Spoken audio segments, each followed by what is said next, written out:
Hello, aujourd'hui nous allons parler de la dernière tentative de revue anthologique chez Semic avant leur fin en 2005. Ils ont arrêté les activités d'édition en 2005 pour reprendre quelques années plus tard, mais seulement sur des produits dérivés et quelques bouquins de beaux livres de luxe. Mais pour le comics, ils ont arrêté en fait en 2005. Ils avaient encore la licence d'essai jusqu'en 2005, et une fois qu'ils ont perdu la licence d'essai, c'est là où ils ont laissé tomber. Mais juste avant, ils continuaient à mettre en avant des séries Image Comics, dont j'ai parlé sur quelques autres vidéos. Il y avait Pete, je parlerai bientôt de Gen 13, Darkness, Witchblade, etc., etc. Mais ils ont lancé aussi des revues anthologiques. Vous savez que Semic, c'est l'héritier de Lug. Donc il y avait Strange, Special Strange, ils ont relancé Nova, Titan, etc. Et à un moment, ils se sont dit on va faire la même chose, mais pour les séries Image Comics, les dernières séries Image Comics qui étaient censées être le renouveau d'Image Comics au niveau super-héroïque. Sauf que ça s'est pas vraiment passé comme ils l'avaient prévu, aussi bien en France qu'aux États-Unis.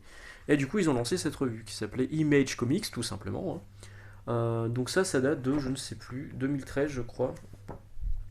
Juillet 2013, donc ça coûtait 4,99€ pour un magazine nouveau 116 pages. Alors ça, ils le mettaient vachement en avant, hein. 116 pages, 5€, 5€ seulement. J'ai horreur de ça quand ils mettent des trucs comme ça sur les. Enfin, ça te gâche la couverture.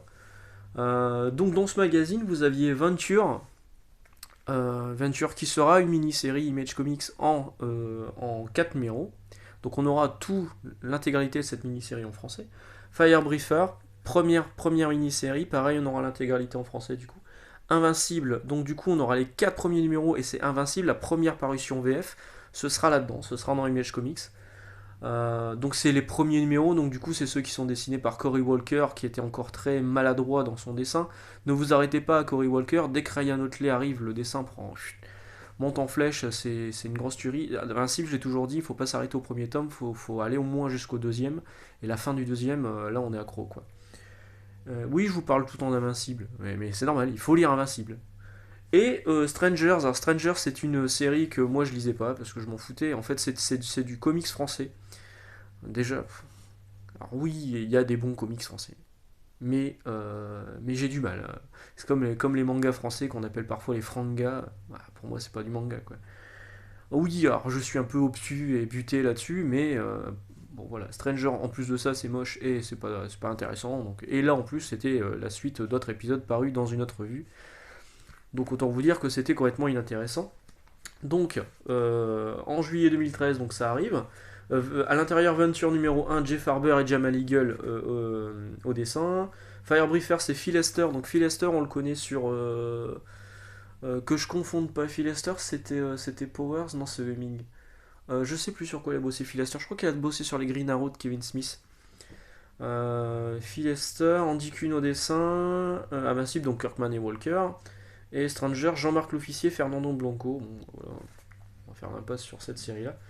Le problème de cette revue, c'est le papier. Le papier, il est immonde. C'est du papier cigarette en fait. C'est le pire papier que j'ai vu dans une revue. Ce qui fait que sur certains épisodes, ça se voyait beaucoup sur Invincible. Je sais pas si ça va bien se voir à la caméra. C'est dégueulasse. En plus, il pue ce papier. Ouais, je sais pas si vous le voyez. En fait, là, si on le voit, on voit là, par transparence, la page derrière. C'est une catastrophe. C'est une catastrophe. Ça se voit encore plus là sur des pages blanches. Vous voyez, ça c'est nul, c'est une idée complètement con. Et du coup, ils se sont fait un peu fustiger sur le courrier des lecteurs en disant non, mais c'est pas possible ce papier, c'est dégueulasse. Et les mecs, à chaque fois, ils disaient oui, mais 116 pages, 4,99€. Ok, génial. Donc, ça, c'est le numéro 1.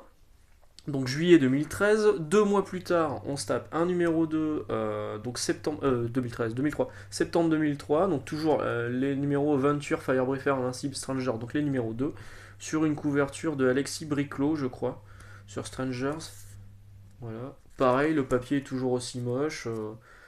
Alors Venture c'est pas mal, hein. C'est un super-héros dont l'identité secrète est découverte par un journaliste et du coup le mec le fait chanter parce qu'il veut rentrer dans le monde des super-héros.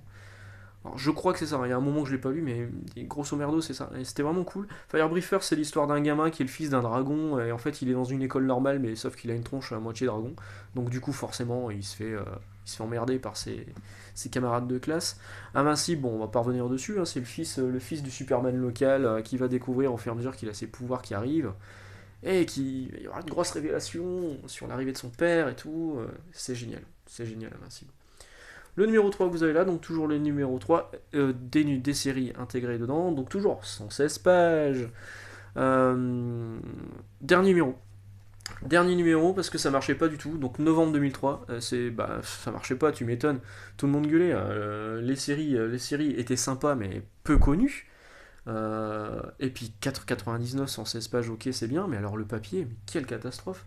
C'est pire que les papiers des Icons, parce qu'il y a beaucoup de gens qui critiquent les papiers Icons, notamment un certain Le Funeste sur son blog. Je ne veux pas encore parler de ce mec qui disait que c'était du papier manga, mais où va-t-il ce mec? En quoi le papier manga c'est une qualité de papier, quoi. C'est c'est juste un papier qui a été choisi parce qu'il était économique.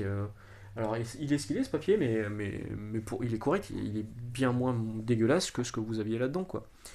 Du coup, le troisième niveau, c'est le dernier, celui-là, Image Comics, et en fait, pour bien faire les choses, Semik faisait parfois bien les choses.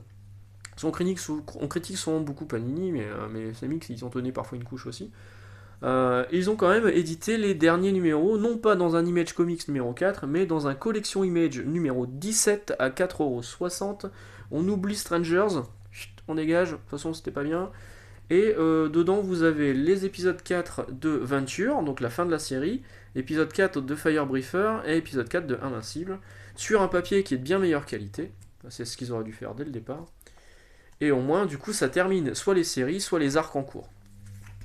Du coup, ça, c'était vachement bien. Moi, ça m'a permis de découvrir Invincible, je l'ai découvert comme ça. Et j'ai enchaîné du coup en achetant les TPBVO, j'ai tous les TPBVO et je me suis régalé. Et c'est une série où je milite pour que les gens la lisent parce que c'est vraiment pour moi le meilleur comics de super-héros. Voilà, donc si vous retombez sur ces vieux magazines donc de 2003 et 2004, vous pouvez y aller, ne serait-ce que pour Venture et Firebriefer, c'est plutôt sympa d'avoir la série complète, ça doit pas coûter très très cher en plus, mais sachez que le papier est vraiment dégueulasse.